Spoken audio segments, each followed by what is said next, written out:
큰며느리가 제 명의로 25억을 빌려서 도박에 다 날렸다고요? 70세 할머니가 마주한 충격적인 진실. 20년간 친딸처럼 아껴온 큰며느리가 시어머니 명의를 도용해 거액을 횡령한 후 해외로 도피했습니다. 남겨진 25억의 빚과 파탄난 가족, 그리고 감춰진 더 큰 비밀까지. 믿었던 가족에게 철저히 배신당한 한 어머니의 처절한 복수가 시작됩니다. 안녕하세요. 저는 이복희입니다. 올해 70살이에요. 남편을 먼저 보내고 홀로 두 아들을 키워냈습니다. 큰아들 성우와 작은아들 진호, 그리고 각각의 며느리까지. 특히 큰며느리 수진이는 20년간 친딸처럼 아껴왔어요. 강남구 단독주택과 상업용 토지, 임대 아파트까지 합쳐서 약 20억 원의 재산이 제가 평생 모은 전 재산이었습니다. 하지만 그 큰며느리가, 제가 가장 믿고 사랑했던 그 아이가 저를 이렇게까지 배신할 줄은 꿈에도 몰랐어요. 저는 매일 아침 6시에 일어나 큰며느리 수진이가 좋아하는 된장찌개를 끓이곤 했어요. 20년 전 큰아들 성우와 결혼한 큰며느리 수진이는 정말 완벽한 며느리였거든요. 어머님, 건강검진 받으러 가세요. 제가 모셔다 드릴게요. 어머님, 은행 업무 복잡하시죠? 제가 대신 처리해 드릴게요. 큰며느리 수진이는 늘 이런 식으로 저를 챙겨줬어요. 저는 정말 고마웠어요. 특히 큰며느리 수진이는 제 재산 관리를 완벽하게 도와줬어요. 어머님, 요즘은 사기가 많으니까 제가 통장이나 도장 관리 좀 해드릴게요. 그래서 저는 아무 의심 없이 모든 걸 맡겼어요. 친딸보다 더 믿었거든요. 큰아들 성우도 큰며느리 수진이를 자랑스러워했어요. 엄마, 수진이가 얼마나 꼼꼼한지 몰라요. 엄마 재산 관리까지 완벽하게 해주잖아요. 그런데 몇 달 전부터 이상한 일들이 생기기 시작했어요.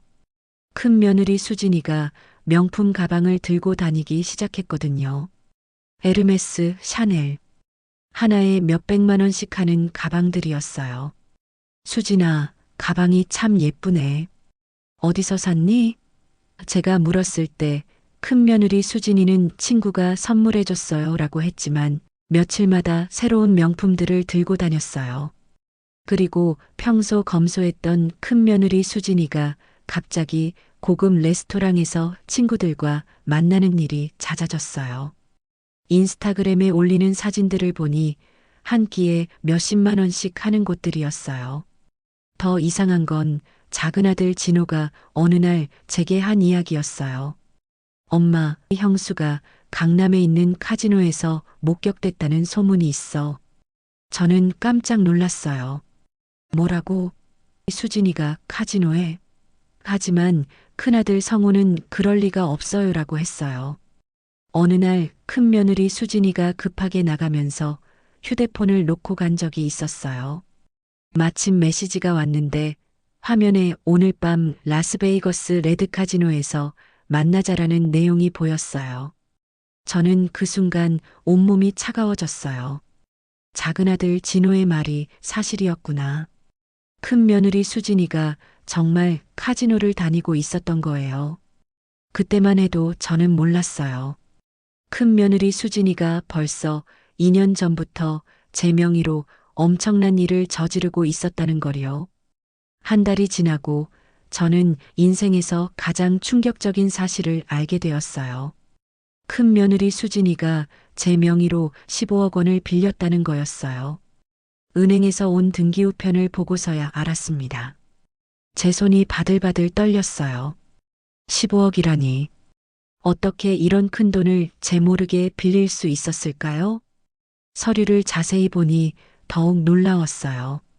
큰며느리 수진이가 제 인감도장을 복제하고 심지어 제가 직접 은행에 갔다고 되어 있었어요. 아, 그때 몇 달 전에 큰며느리 수진이가 어머님, 잠깐 은행 업무 때문에 동행해달라고 했던 게 기억났어요. 그때 무작정 따라가서 서류에 도장만 찍고 왔는데 그게 이런 일이었다니.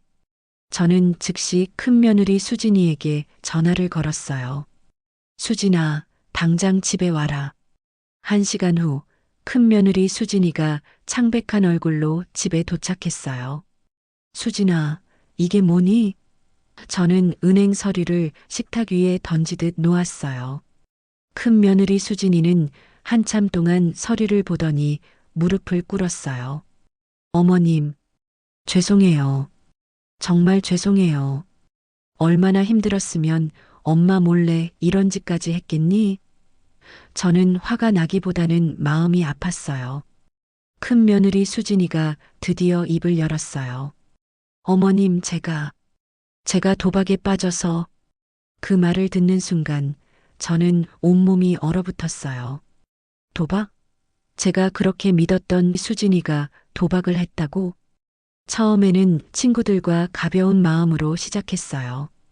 그런데 자꾸 잃으니까 본전을 찾으려고 더 큰 돈을 걸게 됐어요. 저는 그제서야 큰며느리 수진이가 왜 그렇게 명품을 사고 고급 레스토랑을 다녔는지 알 수 있었어요. 도박으로 따서 쓴 돈이었던 거예요. 그런데 더 충격적인 사실이 기다리고 있었어요. 며칠 후 사채업체에서도 연락이 왔어요. 큰며느리 수진이가 제 명의로 5억을 더 빌렸다는 거였어요. 총 20억 원이었어요. 할머니, 돈 언제 갚을 거예요? 사채업체에서 온 사람들은 위협적이고 무서웠어요. 돈 못 갚으면 집부터 압류할 거예요. 경찰에서 수사 결과를 알려줬어요. 큰며느리 수진 씨는 2년 전부터 계획적으로 범행을 저질렀습니다. 인감도장을 복제하고 어머님의 서명을 연습해서 완벽하게 모방했어요. 더 충격적인 건 큰며느리 수진이가 혼자 한 게 아니라는 거였어요. 수진 씨에게는 공범이 있었습니다. 불법 도박장을 운영하는 조직과 연결되어 있었어요. 그럼 제 돈은 다 도박으로 날린 건가요? 제가 물었을 때 수사관이 고개를 끄덕였어요. 네, 대부분이 도박 자금으로 사용되었습니다. 그리고 결정적인 소식이 들려왔어요. 큰며느리 수진 씨가 필리핀으로 도피했습니다. 큰며느리 수진이가 도망간 지 일주일이 지났지만 상황은 더욱 악화되기만 했어요. 매일같이 독촉 전화가 왔고 제 평생 재산이 하루아침에 빚으로 바뀌었어요. 큰아들 성우는 완전히 망가져 있었어요. 엄마, 제가 미안해요. 제가 수진이를 제대로 못 봤어요. 작은아들 진호도 어쩔 줄 몰라 했어요. 엄마, 이거 어떻게 해야 해요? 20억을 어떻게 갚아요? 저는 매일 밤 잠을 이룰 수 없었어요. 그런데 한 달이 지났을 때 저는 우연히 충격적인 사실을 하나 더 알게 되었어요. 수진이의 친정 어머니로부터 전화가 온 거였어요. 사돈, 죄송합니다. 그런데 사돈께 말씀드려야 할 게 있어요. 수진이가 따로 숨겨둔 돈이 있어요. 해외 계좌에 8억 정도. 그 말을 듣는 순간 저는 온몸이 떨렸어요. 수진이가 8억을 따로 빼돌려서 숨겨뒀다는 거였어요. 저는 바로 경찰서에 신고했어요. 하지만 해외 계좌는 동결이 어렵다고 했어요. 그때 저는 다른 방법을 생각해냈어요. 수진이의 약점을 이용하는 거였어요. 저는 사립탐정을 고용했어요. 큰며느리 수진이의 모든 행적을 추적해 주세요. 사립탐정은 일주일 만에 놀라운 정보를 가져왔어요. 큰며느리 수진 씨를 꼬드긴 남자는 김태훈이라는 자입니다. 국제도박 조직의 중간 관리자예요. 현재 큰며느리 수진 씨는 필리핀 마닐라에 있습니다. 김태훈과 함께 고급 호텔에서 지내고 있어요. 탐정이 호텔 CCTV 사진을 보여줬어요. 거기에는 큰며느리 수진이가 김태훈과 함께 웃으며 걷는 모습이 찍혀 있었어요. 저는 그 사진을 보고 분노가 치밀어 올랐어요. 제 돈으로 해외에서 호화롭게 지내고 있다니. 수진 씨에게는 약점이 있어요. 큰 며느리 수진 씨의 딸 말입니다. 탐정의 말에 저는 깜짝 놀랐어요. 수진 씨가 결혼 전에 낳은 딸이 있습니다. 지금 19살이고 큰 며느리 수진 씨가 가장 아끼는 존재입니다. 저는 그제서야 복수의 실마리를 찾았어요. 저는 먼저 큰 며느리 수진이의 딸 미영이를 만났어요. 19살 대학생인 미영이는 엄마가 무슨 일을 저질렀는지 전혀 모르고 있었어요. 할머니, 엄마가 왜 갑자기 연락이 안 되는 거예요? 미영이가 걱정스럽게 물었을 때 저는 모든 사실을 말해줬어요. 미영이는 충격을 받았어요. 그럴 리가. 엄마가 그럴 리가 없어요. 하지만 증거를 보여주자 미영이도 인정할 수밖에 없었어요. 할머니, 제가 어떻게 도와드릴까요? 미영이가 눈물을 흘리며 말했어요. 엄마가 잘못한 건 맞으니까. 제가 할 수 있는 일이 있으면 뭐든지 할게요. 저는 미영이에게 계획을 설명했어요. 내가 엄마한테 연락해서 급하게 한국에 와야 한다고 해. 내가 큰 사고를 당했다고. 미영이는 처음에 망설였어요. 할머니, 그러면 엄마가 걱정하실 텐데. 미영아, 내 엄마가 나한테 한 짓을 생각해봐. 20년 동안 친딸처럼 아껴줬는데 내 전 재산을 다 가져가고 도망갔어. 이 정도 계획은 아무것도 아니야. 미영이가 마침내 고개를 끄덕였어요. 알겠어요, 할머니. 엄마를 한국으로 오게 할게요. 3일 후 미영이가 큰 며느리 수진이에게 연락했어요. 엄마, 나 큰일 났어.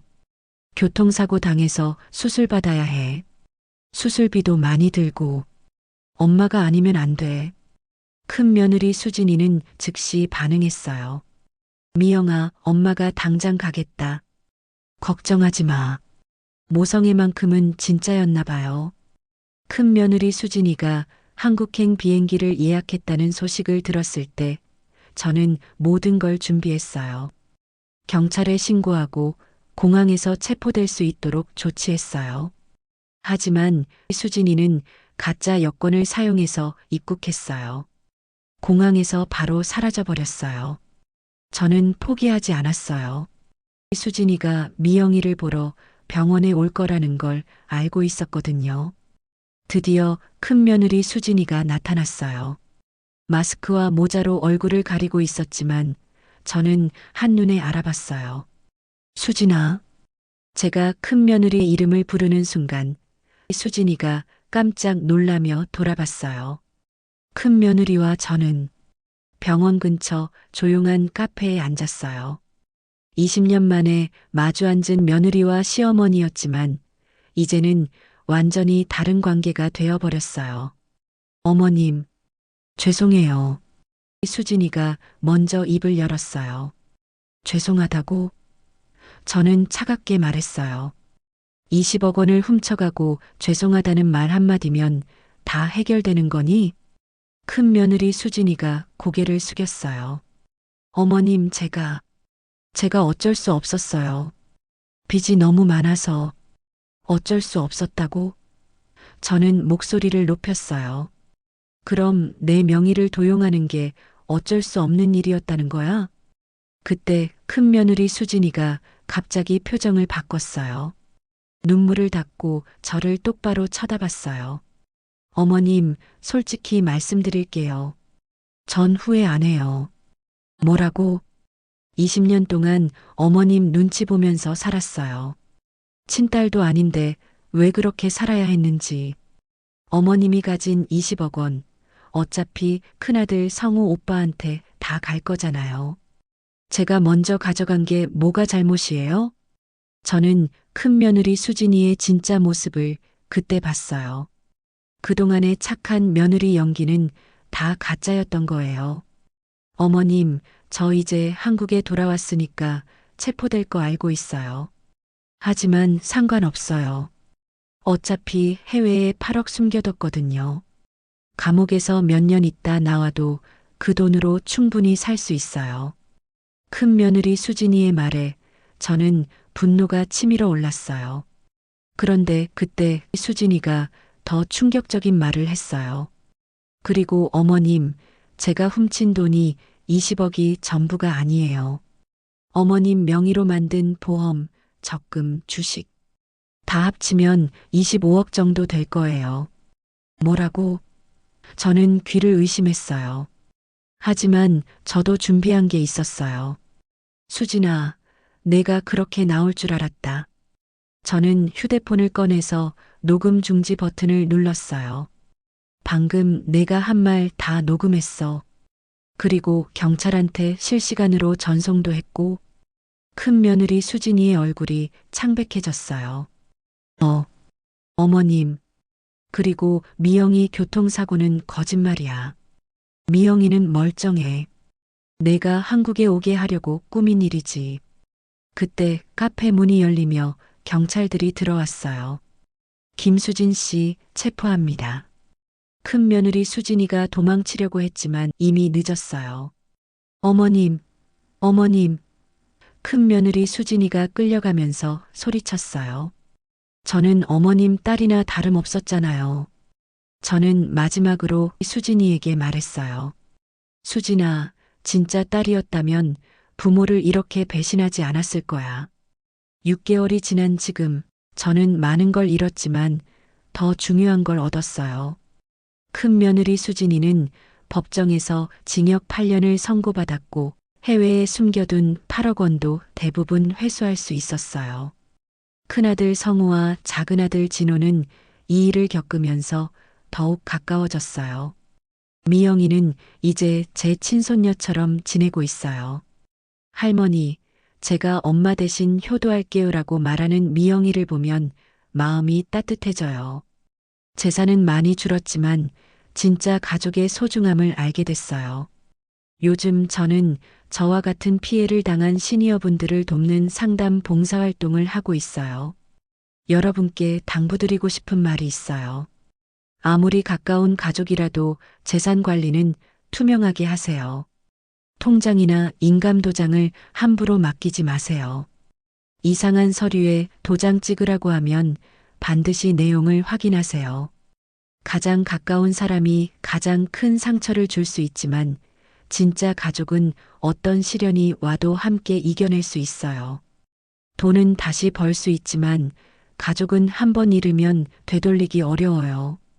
여러분도 저처럼 당하는 일이 없으시길 바라며 오늘 이 이야기를 마칩니다.